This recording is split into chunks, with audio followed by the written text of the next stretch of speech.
Good morning everybody, welcome in my video. और आज के इस वीडियो लेक्चर में हम पढ़ने वाले हैं 10th क्लास की सिविक्स पॉलिटिकल साइंस मीन्स, और चैप्टर का नाम है पॉलिटिकल पार्टीज। ये इस चैप्टर का आज लास्ट वीडियो होगा। इससे पहले की वीडियो लेक्चर में मैंने आपको बताया था कि पॉलिटिकल पार्टीज के फंक्शंस क्या होते हैं, वो क्या क्या रोल प्ले करती हैं, और स्टेट एंड नेशनल पार्टी में क्या डिफरेंस होता है, one party system and two party system और मल्टी पार्टी सिस्टम क्या क्या होता है। बट आज के इस वीडियो लेक्चर में हम पढ़ने वाले हैं चैलेंजेस ऑफ पॉलिटिकल पार्टीज। जो पॉलिटिकल पार्टीज किसी भी कंट्री के अंदर जब होती हैं तो उनके पास उनमें या वो कौन कौन से चैलेंज को फेस करती हैं। तो चलिए शुरू करते हैं। Challenges of political parties. तो देखिए, पॉलिटिकल पार्टीज डेमोक्रेसी सिस्टम का एक पार्ट होती हैं। विदाउट पॉलिटिकल पार्टीज हम किसी कंट्री को नहीं कह सकते कि उसके अंदर डेमोक्रेसी है, क्योंकि डेमोक्रेसी में सभी को डिसीजन लेने की क्या होती है, फ्रीडम होती है। और डेमोक्रेसी के अंदर जो भी करप्शन होता है या जो भी गुड पॉलिसी इंप्लीमेंट की जाती है कंट्री के अंदर, तो उस सब का जो क्रेडिट है वो पॉलिटिकल पार्टी ही लेती हैं। पॉलिटिकल पार्टी को ही सिटीजन के द्वारा दिया जाता है। अगर कहीं पे करप्शन होता है कंट्री के अंदर तो पॉलिटिकल पार्टी को उसकी रिस्पॉन्सिबल समझा जाता है, और कहीं पर गुड पॉलिसी लॉन्च की जाती है तो भी उस कंट्री के सिटीजन पॉलिटिकल पार्टी को ही उसका क्रेडिट देते हैं। तो पॉलिटिकल पार्टी के सामने बहुत सारे चैलेंजेस होते हैं। तो कौन कौन से चैलेंजेस होते हैं? पहला जो चैलेंजेस होता है पॉलिटिकल पार्टी के सामने वो होता है lack of internal democracy. Means जब कंट्री के अंदर बहुत सारी पॉलिटिकल पार्टीज होती हैं, हमारी कंट्री के अंदर क्या है, बहुत सारी पॉलिटिकल पार्टीज हैं, बीजेपी है, कांग्रेस है, सपा है, बसपा है, आम आदमी पार्टी है, बहुत सारी पॉलिटिकल पार्टीज हैं। इन सब पार्टीज में कॉमन चैलेंज जो होता है, फर्स्ट चैलेंज वो ये होता है कि इन पार्टीज के अंदर लैक ऑफ इंटरनल डेमोक्रेसी की कमी होती है। अब इसका अर्थ क्या होता है? मींस कि ये पार्टी अपने अंदर ही डेमोक्रेसी सिस्टम को फॉलो नहीं कर पाती हैं। कैसे? कि पार्टी के अंदर जितने भी बड़े लीडर हैं वो ही पार्टी के ऊपर अपना होल्ड रखते हैं। जितने भी छोटे स्मॉल लीडर होते हैं उनकी पार्टी में इतनी ज्यादा पावर नहीं होती है। मतलब पॉलिटिकल पार्टी किसी वन पर्सन के इर्द गिर्द ही घूमती है, किसी वन पर्सन के पास ही पॉलिटिकल पार्टी की पावर होती है। आपने देखा होगा कि कांग्रेस हो या बीजेपी हो या कोई और बड़ी पार्टी हो, उसमें 4 या 3 ऐसे लीडर होते हैं जिनके पास बहुत ज्यादा पावर होती है, और बाकी लीडर उन बड़े लीडरों को फॉलो करते हैं। तो यदि किसी बड़ी डिग्निटी के लिए, जैसे कि कोई अध्यक्ष का पद कौन लेगा पार्टी के अंदर, या किसी और डिग्निटी के लिए पार्टी जब किसी पर्सन को अपॉइंट करती है तो उसके लिए पार्टी डेमोक्रेसी, जो इंटरनल डेमोक्रेसी है, उसको यूज नहीं करती है। उसमें इलेक्शन नहीं होते हैं। जिन लीडर्स के पास पावर होती है वो ही अपनी विशेष के अकॉर्डिंग किसी भी लीडर को पार्टी का अध्यक्ष बना देते हैं, और वो अपनी पावर का मिसयूज भी करते हैं। ठीक है। अब जैसे बीजेपी के अंदर नरेंद्र मोदी हैं या और भी बड़े बड़े लीडर हैं जिनकी बीजेपी में क्या है, ज्यादा पावर है, लेकिन स्मॉल लीडर की इतनी पावर नहीं है, और जिसको आपका बीजेपी के लीडर चाहेंगे जिनकी ज्यादा पावर है, उसी को ही प्रेसिडेंट का जो पद है, पार्टी के प्रेसिडेंट की जो डिग्निटी है, वो उसको मिल जाएगा। तो पार्टी इन पदों के लिए, इन डिग्निटी के लिए इलेक्शन नहीं कराती है। साथ के साथ यदि पार्टी में कोई डिसीजन लेने की जो पावर होती है वो भी बड़े लीडरों के पास होती है। पार्टी के फेवर में कोई डिसीजन अगर लिया जाता है तो बड़े लीडर्स के द्वारा लिया जाता है, स्मॉल लीडर को उसमें इतना पार्टिसिपेट नहीं करने दिया जाता, स्मॉल लीडर की इतनी बात नहीं मानी जाती है। तो इसलिए जो लीडर होते हैं, जो स्मॉल लीडर होते हैं, वो अपने आप को पार्टी से जुड़ा हुआ कम महसूस करते हैं, बल्कि वो बड़े लीडर से अपने आप को जुड़ा हुआ ज्यादा महसूस करते हैं। क्योंकि जो बड़े लीडरों से आप ज्यादा जोड़ेंगे तभी जाके आपको पार्टी में एक अच्छी डिग्निटी मिलती है, एक अच्छा पद मिलता है। यदि आप कोई स्मॉल लीडर है और पार्टी ने उसको ज्यादा पावर नहीं दी है और उसकी बातों को ज्यादा नहीं माना जाता है, उसकी जो वो सजेशन देता है, तो यदि वो पर्सन अपनी बात को मनवाने के लिए पार्टी में डिस्प्यूट करता है तो उसको पार्टी से निकाल दिया जाता है, क्योंकि पार्टी के लिए जो बड़े लीडर होते हैं वो ज्यादा इंपॉर्टेंट होते हैं, उनकी ज्यादा पावर होती है, उनकी बात ज्यादा मानी जाती है। जबकि डेमोक्रेसी में क्या होता है कि डेमोक्रेसी में पार्टी के अंदर यदि डेमोक्रेसी होगी तो सभी की बात मानी जाती है, क्योंकि डेमोक्रेसी में हमें राइट मिला होता है कि राइट टू स्पीच, हम अपनी जो पावर है अभिव्यक्ति की आजादी उसको हम व्यक्त कर सकते हैं और अपनी बात अपनी पॉलिसी हम पार्टी को बता सकते हैं। लेकिन internal lack of the internal democracy, जब ये इंटरनल डेमोक्रेसी का अभाव पार्टीज के अंदर होता है तो वहां पर स्मॉल लीडर की बिल्कुल नहीं चलती है, और इसलिए बहुत से आपने देखा होगा कि जो लीडर है वो पार्टी छोड़ जाते हैं। अभी का केस हुआ था का राजस्थान में जो सचिन पायलट हैं वो भी पार्टी छोड़ चुके हैं, फिर दोबारा कांग्रेस में आ गए थे। इसका मतलब क्या है कि इंटरनल डेमोक्रेसी का पार्टी के अंदर क्या होता है, अभाव होता है, लैक होती है, कमी होती है। उसमें छोटे लीडरों को उनकी पॉलिसी को, उनकी बातों को ज्यादा अंडरस्टैंड नहीं किया जाता है जितनी कि बड़े लीडरों को ज्यादा पावर मिली होती है। इसलिए छोटे लीडर कहीं ना कहीं अपने आप को असहज महसूस करते हैं, उनकी जो फीलिंग्स होती हैं वो बहुत ज्यादा पार्टी से तो जुड़ी होती हैं, लेकिन पार्टी के बड़े लीडर उनकी भावनाओं को समझ नहीं पाते हैं। इसलिए पार्टी, जो पॉलिटिकल पार्टी है, उनके पास ये सबसे बड़ा चैलेंज होता है कि वो अपनी पार्टी के अंदर ही डेमोक्रेसी फॉलो नहीं कर पाती हैं। होना क्या चाहिए कि पार्टी के अंदर डेमोक्रेसी फॉलो होनी चाहिए, अंडरस्टैंड। तो सेकंड, ये तो था फर्स्ट चैलेंज। अब सेकंड चैलेंज क्या होता है पॉलिटिकल पार्टीज का, वो होता है डायनेस्टी सक्सेशन। ये भी एक बहुत बड़ा चैलेंज है पॉलिटिकल पार्टीज के अंदर। जितनी भी पॉलिटिकल पार्टीज होती है मोस्टली उनमें जो डायनेस्टी सक्सेशन है उनको हम देख सकते हैं। जैसे आपका सपा है, समाजवादी पार्टी के जो बड़े लीडर थे मुलायम सिंह यादव, उन्होंने ही जो अपनी पावर है वो अपने बेटे अखिलेश यादव को दे दी। मींस जितनी भी पॉलिटिकल पार्टी होती है वो मोस्टली डायनेस्टी सक्सेशन को फॉलो करती हैं।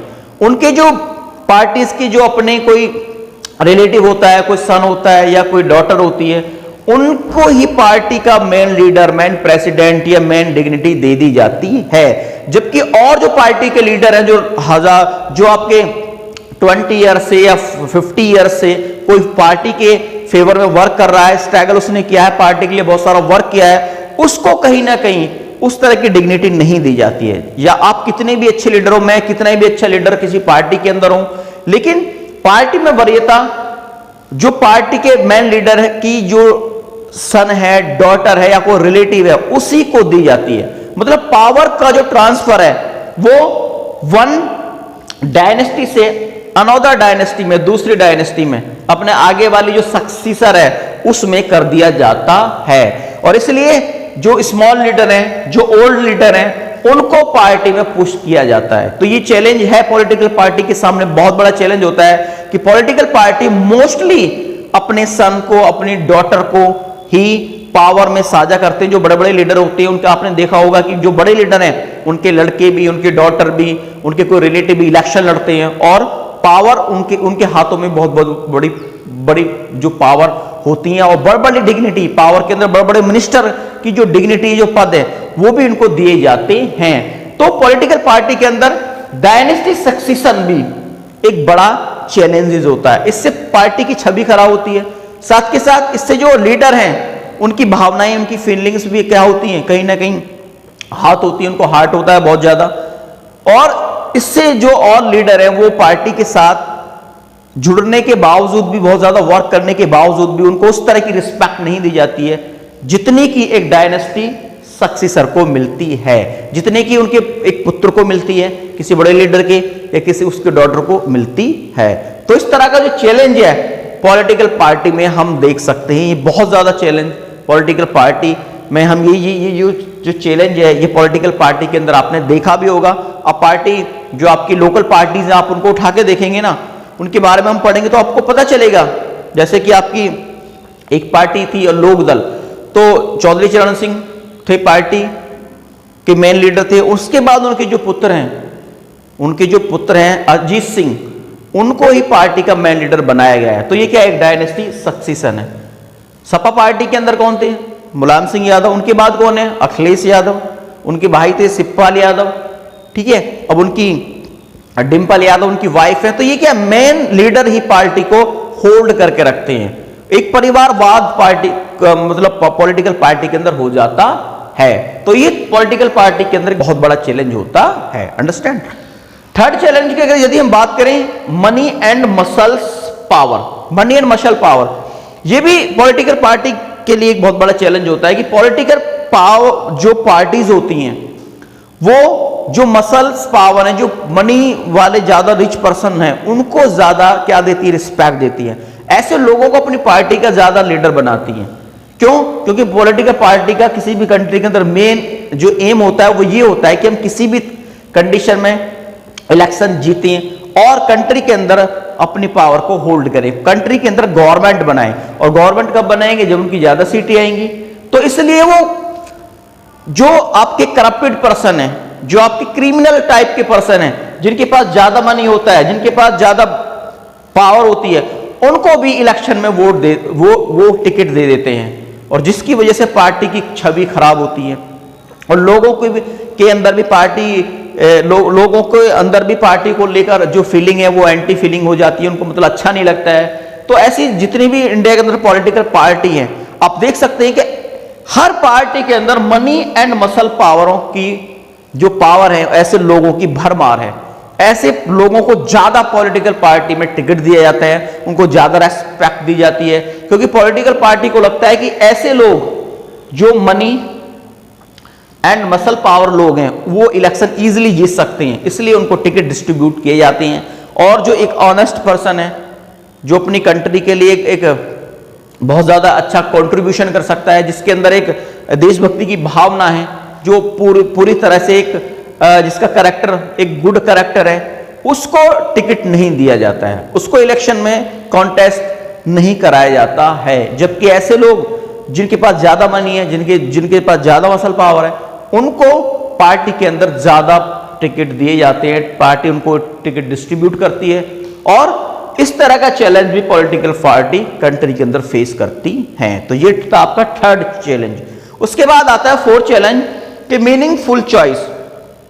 अब लोगों के पास ये भी चैलेंज होता है कि भाई मीनिंगफुल चॉइस क्या होती है कि लोगों के पास पॉलिटिकल पार्टी को चुनने के लिए, जो पॉलिटिकल पार्टीज होती हैं, हमारे पास जब हम इलेक्शन फेस करते हैं, जब हम इलेक्शन को देखते हैं और जब हम इलेक्शन में वोट करने जाते हैं, तो हमारे पास मीनिंगफुल चॉइस होती हैं। ज्यादा पॉलिटिकल पार्टी में जो लीडर होते हैं, या तो वो एक पार्टी को छोड़कर दूसरी पार्टी में चले जाते हैं इलेक्शन में के थ्रू, और वो ही फिर उनको ही दूसरी पार्टी टिकट दे देती है, जो करप्टेड पर्सन है या मसल पावर है या मनी पावर है। तो लोगों के पास पॉलिटिकल पार्टी को इलेक्शन में उनके पास मतलब उनको वोट देने के लिए उनके पास बहुत कम चॉइस होती है।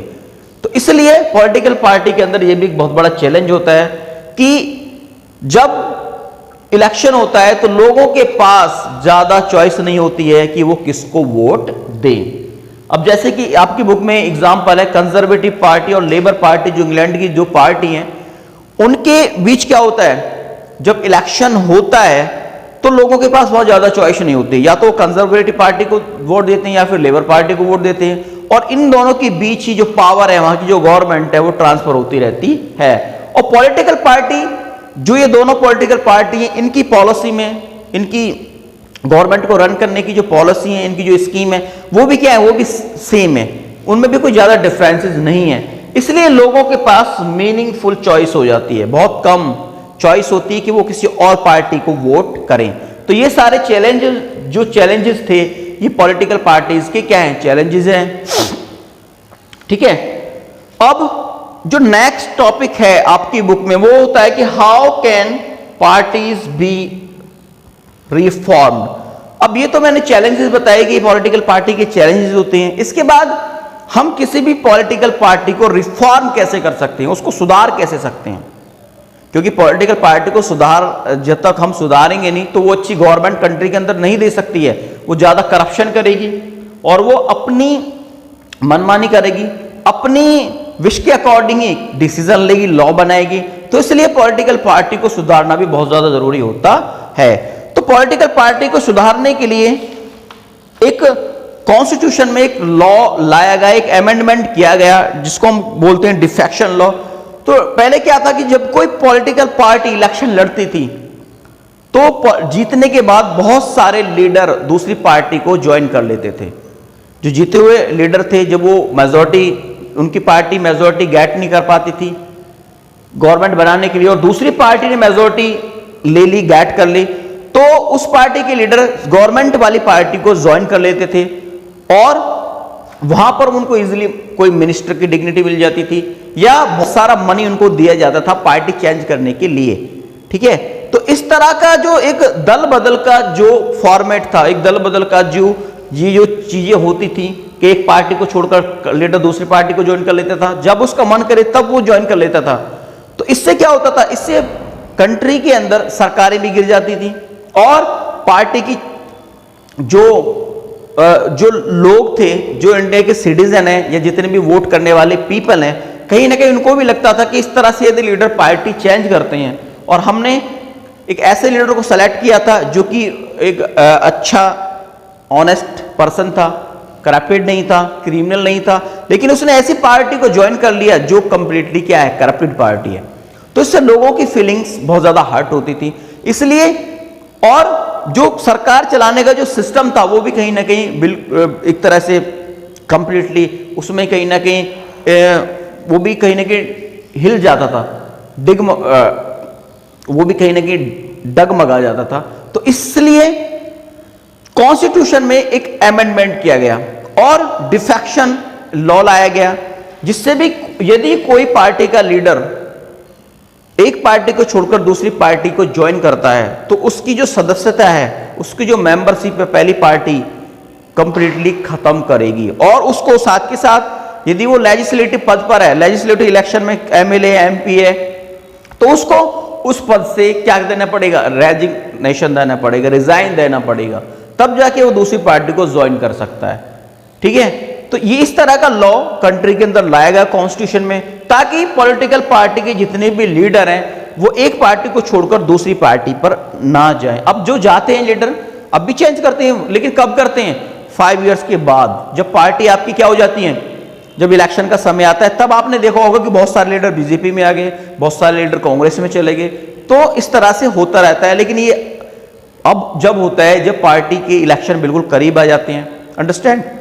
लेकिन पहले क्या होता था कि पहले जो मिडिल में भी वन लीडर दूसरी पार्टी में ज्वाइन कर लेता था और वो पार्टी उसको इजीली एक्सेप्ट भी कर लेती थी और उसको पैसे भी देती थी और साथ के साथ कोई मिनिस्टर की जो डिग्निटी है, जो बड़ा पद है, वो भी उसको प्रोवाइड करा देती थी। लेकिन अब क्या है, जब से कॉन्स्टिट्यूशन में ये अमेंडमेंट किया है, ये लॉ बनाया गया है, तब से किसी भी तरह का जो डिफेक्शन है वो पार्टी के जो लीडर है वो नहीं कर सकते हैं। उन पर एक क्या बना है, उन पर एक तरह की जो रोक है वो लगी है। तो इस तरह से आपकी जो कंट्री में गवर्नमेंट है वो अब भी इजीली रन हो जाती है, पूरा 5 इयर्स वो कर लेती हैं। That is a clear. अब सेकंड जो रिफॉर्म है पार्टी को सुधारने का, वो ये था कि जो सुप्रीम कोर्ट है उसने ये कहा कि यदि कोई पार्टी का लीडर इलेक्शन लड़ता है तो उसको अपनी संपत्ति का, अपनी कितनी प्रॉपर्टी है उसके पास, उसका एफिडेविट लगाना पड़ेगा। साथ के साथ उसके ऊपर कितने क्रिमिनल चार्जेस हैं, कितने ऐसे केसेस हैं जो उसने सोसाइटी में किए हैं, सोसाइटी में रहकर किए हैं, उसकी जो कैरेक्टर है वो नीट एंड क्लीन है कि नहीं, ये सारा एफिडेविट उसको इलेक्शन से पहले, जब वो इलेक्शन फेस करेगा तब उसको लगाना पड़ेगा।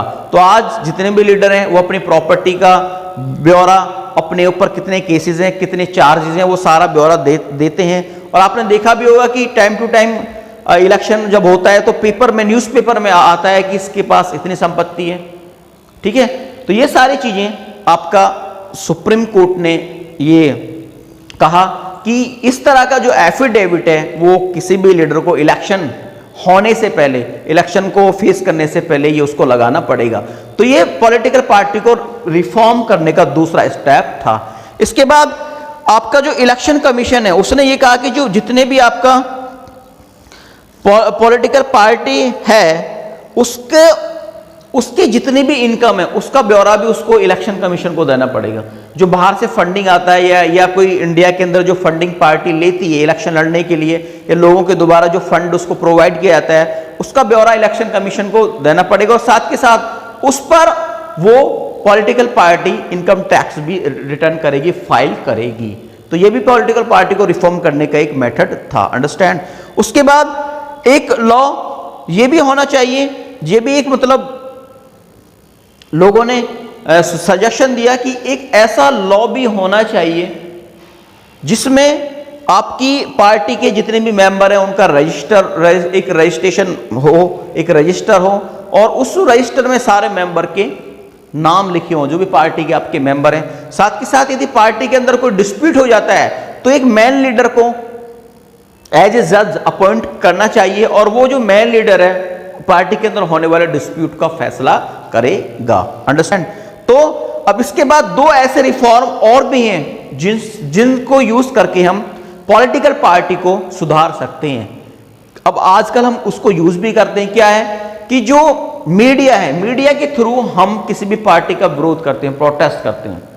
हम मीडिया पर, सोशल मीडिया पर, फेसबुक पर जाते हैं, व्हाट्सएप पर जाते हैं, प्रिंट मीडिया न्यूज़पेपर के थ्रू, इलेक्ट्रॉनिक मीडिया जो आपकी जितनी भी है, टेलीविजन के थ्रू हम पॉलिटिकल पार्टी के विरोध में डिफरेंट टाइप ऑफ स्पीच देते हैं, डिफरेंट टाइप ऑफ आर्टिकल लिख सकते हैं। और इससे क्या होता है, इससे पॉलिटिकल पार्टी को अपने आप को सुधारने का क्या मिलता है, एक अपॉर्चुनिटी मिलती है, एक मौका मिलता है कि लोग हमारे अगेंस्ट जा रहे हैं। सोशल मीडिया पर, आपका प्रिंट मीडिया पर, आपकी जितने भी इलेक्ट्रॉनिक मीडिया पर, उस पर जब पॉलिटिकल पार्टी ये देखती है कि हमारी बुराई हो रही है तो उसको सुधारने का एक मौका मिलता है, और वो अपनी पॉलिसी को, अपनी जितनी भी उसके डिसीजन है उनको लेने से, एक बार उनको डिसीजन को लेने से, कोई न्यू पॉलिसी बनाने से वो कई बार अपनी पार्टी के लीडरों के साथ मीटिंग करती है और एक सही डिसीजन लेने की कोशिश करती है। तो इस तरह से हम पॉलिटिकल पार्टी, जितनी भी पॉलिटिकल पार्टी कंट्री के अंदर, उनको सुधार सकते हैं। और एक वे ये भी होता है पॉलिटिकल पार्टी को सुधारने का कि हम कितनी भी बातें बनाएं, कितना भी हम विरोध करें, लेकिन जब तक पॉलिटिकल पार्टी के अंदर कुछ न्यू लोग, यंग ब्लड उसको ज्वाइन नहीं करेंगे, तब तक पॉलिटिकल पार्टीज बिल्कुल भी रिफॉर्म नहीं हो सकती हैं। तो यदि हमें पॉलिटिकल पार्टी को सुधारना है तो हम अपने आप को किसी ना किसी पॉलिटिकल पार्टी से जोड़ें, उसकी मेंबरशिप लें और कहीं ना कहीं उसमें पार्टिसिपेट करें, उसमें इलेक्शन लड़ने की कोशिश करें, ताकि हम आगे चलकर अपनी कंट्री के लिए एक अच्छी पॉलिसी, एक अच्छी नीति बना सकें। तो पॉलिटिकल पार्टी को रिफॉर्म करने के लिए हमें आगे आना होगा, हमें खुद भी पॉलिटिकल पार्टी का लीडर बनना होगा। यदि आप चाहते हैं कि कंट्री की जो पॉलिटिकल पार्टीज हैं या डेमोक्रेसी के अंदर जो करप्शन है या जितने भी क्रिमिनल जो लीडर हैं वो खत्म हो जाए, तो हमें ऐसे युवाओं को आगे लाने की जरूरत है जो ऑनेस्ट हैं, बिल्कुल, जिनके कैरेक्टर नीट एंड क्लीन है, जिनके ऊपर किसी भी एलिगेशन का कोई चार्जेस नहीं लगे हैं। तो जब ऐसे इंडियन युवा जब पॉलिटिकल पार्टी को ज्वाइन करेंगे तो डेफिनेटली आने वाली जो पीढ़ी है किसी भी पार्टी की, वो क्या होगी, नीट एंड क्लीन होगी। और इस तरह से पॉलिटिकल पार्टी को भी हम रिफॉर्म कर सकते हैं। ये भी एक इंपॉर्टेंट मेथड है। तो आज के इस वीडियो लेक्चर में मैंने आपको बताया था फर्स्ट कि चैलेंजेस ऑफ पॉलिटिकल पार्टी। किसी भी पॉलिटिकल पार्टी के सामने कौन कौन से चैलेंज होते हैं कि उसके अंदर डेमोक्रेसी की लैक होती है, डायनेस्टिक सक्सेशन उसमें हम देख सकते हैं, और मनी एंड मसल्स पावर की उसमें क्या होती है, भरमार होती है, ऐसे लोग बहुत ज़्यादा होते हैं। उसके बाद मीनिंगफुल चॉइस, लोगों के पास बहुत कम चॉइस होती है, ठीक है। और उसके बाद फिर मैंने बताया था कि how can party B reform, कि आप पॉलिटिकल पार्टी को कैसे सुधार सकते हैं। तो आज के इस वीडियो लेक्चर में जो भी मैंने आपको नॉलेज प्रोवाइड की तो डेफिनेटली आपने उसको गेट किया होगा, और मैं आपको मिलूंगा एक न्यू वीडियो लेक्चर में। तब तक के लिए गुड बाय।